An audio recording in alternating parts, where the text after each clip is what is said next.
dibayar walaupun tertunda. Ini yang kenapa kayak gitu? Hadis yang sahih Rasulullah SAW bersabda, tidaklah tidaklah kami menaiki gunung atau menuruni lembah waktu perang Tabuk kecuali beberapa orang di Madinah dapat pahala yang sama. Padahal mereka tidak naik bukit, tidak menuruni lembah. Perang Tabuk adalah perang yang paling sulit, jaraknya jauh, yang dilawan adalah Romawi. Yang dibawa 10.000, yang lawannya 300.000. Bayangin aja, lawannya udah nggak seimbang. Kekuatan perang kalau udah kayak gitu kendor lagi Pak. Dia dikampung lagi. Dari Madinah datang tuh jaraknya aja udah 1.000 km. Sekarang 750 km ya, tapi yang dulu kan zaman dulu kan belum ada tol. Berarti kan 1.000 km, 1.000 km kan sulit banget Pak. Nah, kesulitan ini ada orang yang di Madinah lagi nongkrong, lagi minum kopi, lagi minum teh, dapat pahala yang sama. Kenapa? Habasahumul marad, kata Rasulullah SAW. Mereka nggak ikut gara-gara sakit yang tahu-tahu menimpa mereka ketika sudah siap untuk perang. Nah, bahasa kita ini kan ada 60.000 orang yang akan wukuf di Arafah, ada yang bisa tawaf pabit di Mina, yang melaksanakan haji dengan sempurna. Nanti ini 60.000 orang atau 70.000 orang, 220.000 orang Indonesia yang tidak dapat dan tidak mengambil tarik balik uangnya akan mendapatkan pahala yang sama karena masalah kesehatan, masalah pandemi. Akan tapi kalau yang ngomongnya jelek, yang ngedumel, yang marah-marah, yang menerima kodok dan kodok Allah ini, ya mohon maaf, sayang nggak dapat apa-apa dari nawaitunya yang udah benar. Ini niatnya. Terus nanti boykot, kagak bakal ada boykot. Jalan wa'adzin fin nasi bil haji ya'tu kali jalan malam di dhamiri yakin kulli fatin amin, ini akan berlaku ya. Siapa yang mau boykot? Amerika mau boykot, Indonesia jalan. Indonesia boykot, Malaysia, Singapura, Brunei jalan. Iran mau boykot, Indonesia jalan. Gak bakal haji bisa diboykot. Kenapa kayak gitu? Seruannya udah Nabi Ibrahim. Hari ini nggak bisa berangkat karena faktor ini, besok bisa berangkat. Dan kita jangan ikut-ikutan boykot, kampanye-kampanyekan boykot dan sebagainya. Nah ini jelek banget kalau misalnya kita sampai boykot haji dan sebagainya. Kita apa-apaan gitu. Nah soal istiqoah ya biarlah kondisi yang berbicara. Kalau emang bisa, ya kita harus bisa pemerintah untuk melaksanakan memberangkatkan. Kalau emang nggak bisa, ya mau bilang apa? Nah, pemerintah kita untuk maksimal mungkin, semaksimal mungkin untuk bisa melaksanakan ibadah ini dengan sebaik-baiknya. Gitu. Nah, lantas apa sih pahala haji? Nah, pahala haji di Sahih Bukhari, qala Imam Bukhari rahimahullah, ada sanad Syu'bah, qala ada sanad Sayyid Abul Hakam, qala sami'tu Aba Hatim, qala sami'tu Abu Hurairah radhiyallahu anhu, qala sami'tu Nabi sallallahu alaihi wasallam yaqul man hajja lillahi falam yarfus walam yafsuk raja'a ka yaumi waladatuhu ummuh. Orang yang berhaji karena Allah, ini didikat ya, karena Allah, dia tidak berkata kotor, tidak berbuat fasik, pahalanya adalah raja'a ka yaumi waladatuhu ummuh. Pulang seperti bayi yang baru dilahirkan tanpa membawa dosa. Yang enaknya gimana? Pulang nyampe rumah, berapa jam kemudian innalillahi wa inna ilaihi raji'un. Kenapa kayak begitu? Dosanya belum nambah Pak. Kalau udah seminggu lagi dosanya udah nambah. Ada dosa-dosa baru. Kalau baru sehari 2 hari mungkin udah ada dosa, tapi masih kecil kan? Nah, ini kan seperti bayi yang baru dilahirkan dari rahim ibunya. Di hadis yang lainnya ada sana Abdullah bin Yusuf qala qala Malik an Sumayyin maula Bakri bin Abdurrahman an Abi Saleh Asman an Abi Hurairah radhiyallahu anhu anna Rasulullah sallallahu alaihi wasallam qala al umrah ila al umrati kafaratun lima bainahuma wal hajjul mabrur lahu jazaa'un ila jannah. Umrah hadis lainnya dari Imam Bukhari dan imam yang lainnya, umrah umrah ke umrah merupakan kafaratul lima bainahuma, penghapusan dosa yang terjadi antara patrah, antara waktu keduanya.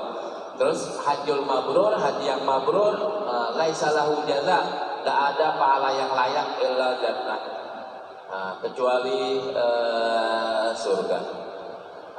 Jadi orang yang pergi haji, hajinya mabrur, maka pahalanya udahlah nggak usah ngomong lagi dah, pahalanya pasti dimasukin Allah Subhanahu Wa Taala surga.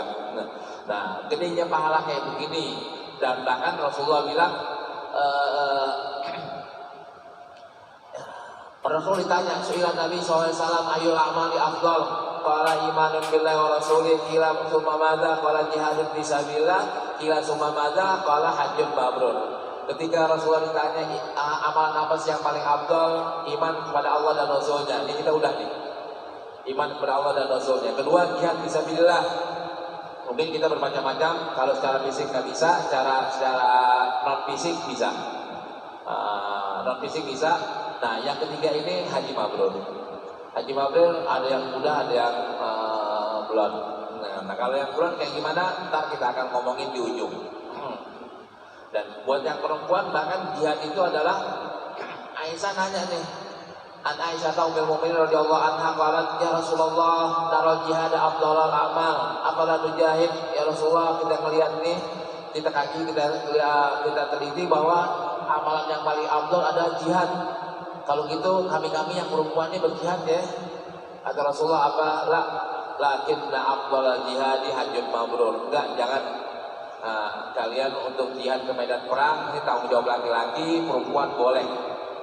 Kalau laki-laki wajib, perempuan boleh. Perempuan tidak haram tapi boleh. Tapi kalau misalnya mau jihad fisik, wajib buat perempuan adalah haji yang mabrur. Haji yang mabrur. Nah, haji mabrur jihadnya kayak gimana? Kita udah ngelihat bahwa ke Arafah berangkatnya aja perlu usaha, perlu uang, perlu keinginan, perlu kesehatan, perlu fisik. Nanti di sana juga perlu kesehatan, perlu fisik. Nah, ini perlu atau enggak? Nah, ini akan kita lihat sendiri perjuangannya, dan perempuan pantas banget untuk berjihad di haji.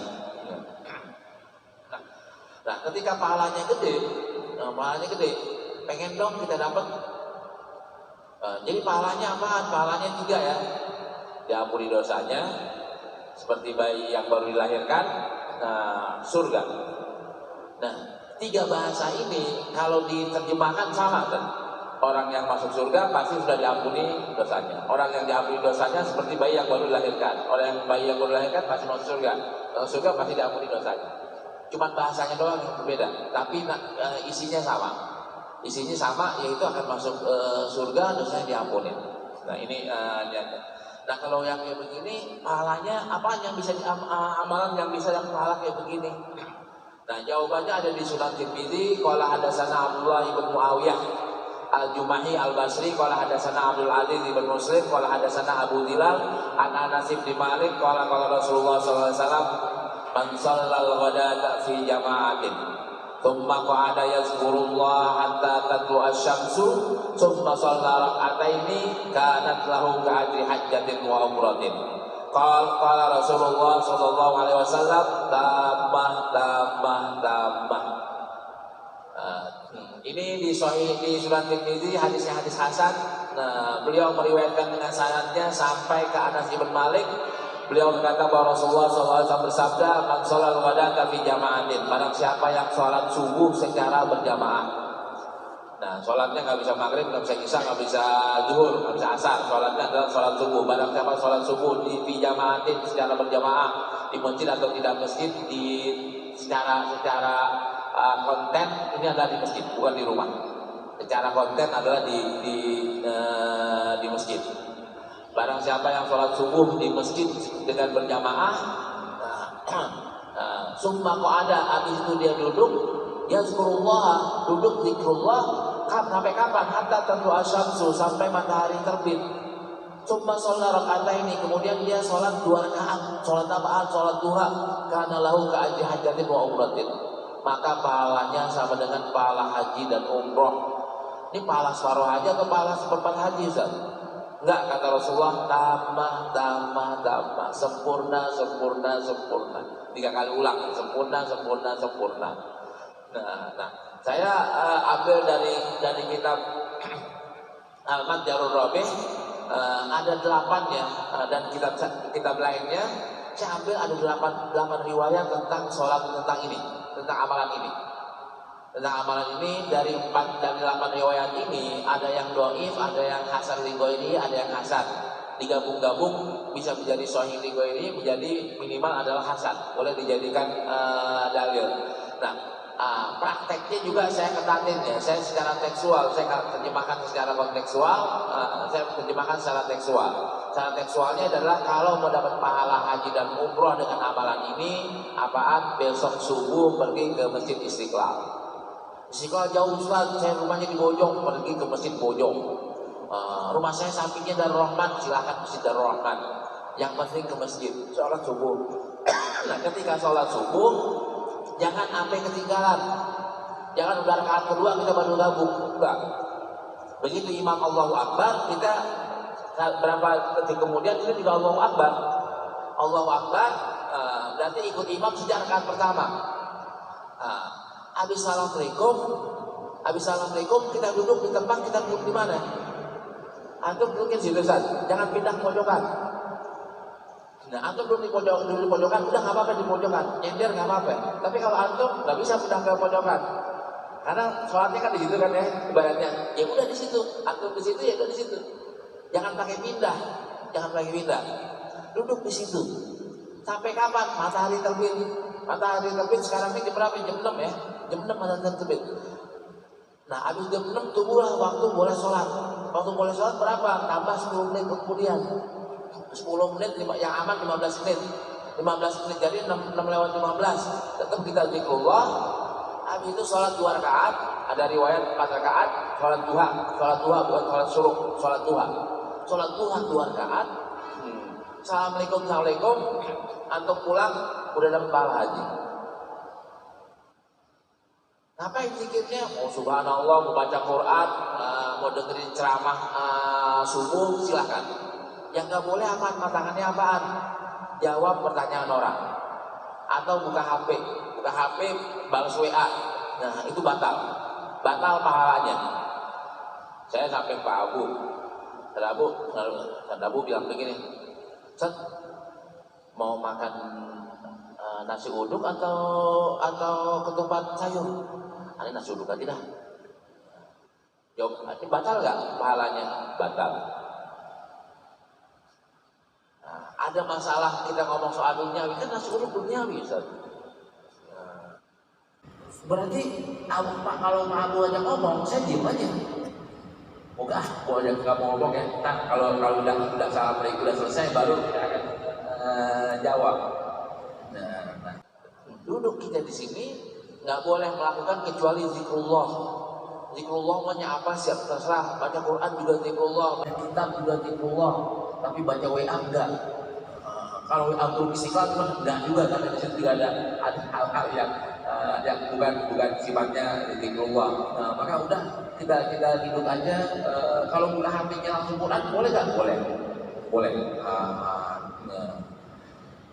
Sampai berarti berapa menit tuh? 1 jam setengah deh. Kita berada 1 jam setengah di masjid, ikut sholat subuh dan zikrullah, maka kita pulang udah pahala haji. Pahala haji tapi bukan pahala rukun haji. Sama nggak dengan orang yang ke Mekah pahalanya? Untuk hajinya sama, tapi kalau untuk amalia hajinya beda.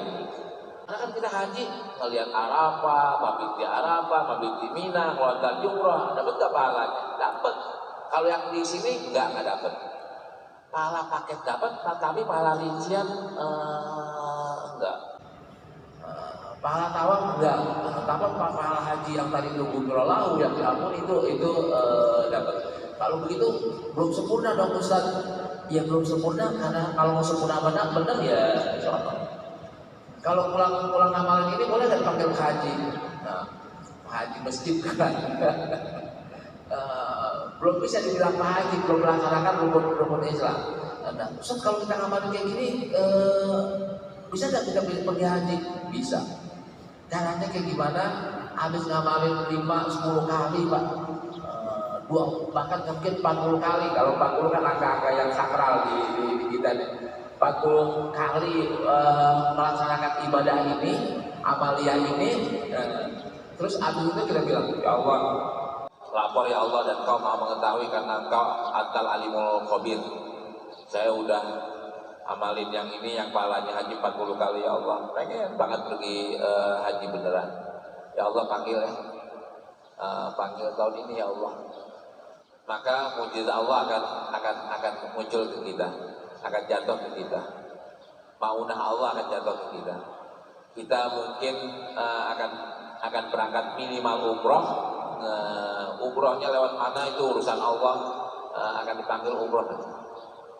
Ini Ustaz berani tanggung jawab, bukan saya yang ngabulin mah Allah. Masa orang udah 40 kali hatinya belum seret juga sih, doanya belum ikhlas juga sih. Insya Allah kalau udah 40 kali mah udah pasti udah ikhlas, udah nyambung gitu. Ketika udah nyambung maka ijabahnya ya, Allah akan ijabahnya kenceng gitu. Karena itu yang belum umrah coba aja amalin ini. Yang belum haji coba aja amalin ini. Pahalanya pasti dapat ya, tapi berangkat haji benerannya lewat doa yang kita kuatin, insya Allah akan dapat. Dan tadi saya sudah singgung bahwa berangkat haji itu betul-betul takdir Allah, betul-betul panggilan Allah. Keanehan-keanehan akan muncul dengan sendirinya. Orang yang bahkan saya tahu persis ada orang yang berangkat haji duduk di hotel doang kagak ke Ka'bah, kagak masuk Masjid Haram, kagak ke Arafah Pak. Agak ke Arafah, duduk di hotel aja. Kemudian hotelnya bintang 5. Haji aja. Allah nggak mau ya, duitnya ini ke ABC pulang jadi bilang Pak Haji, dan namanya ditulisin haji siapa gitu. Ya Allah ya Rabbi. Nah, kita nggak kepengen yang begitu, kita betul kepengen Allah panggil kita sebagai tamunya, baik haji maupun umroh. Amin amin ya Rabbal. Amin amin ya Rabbal alamin. Itu sadar.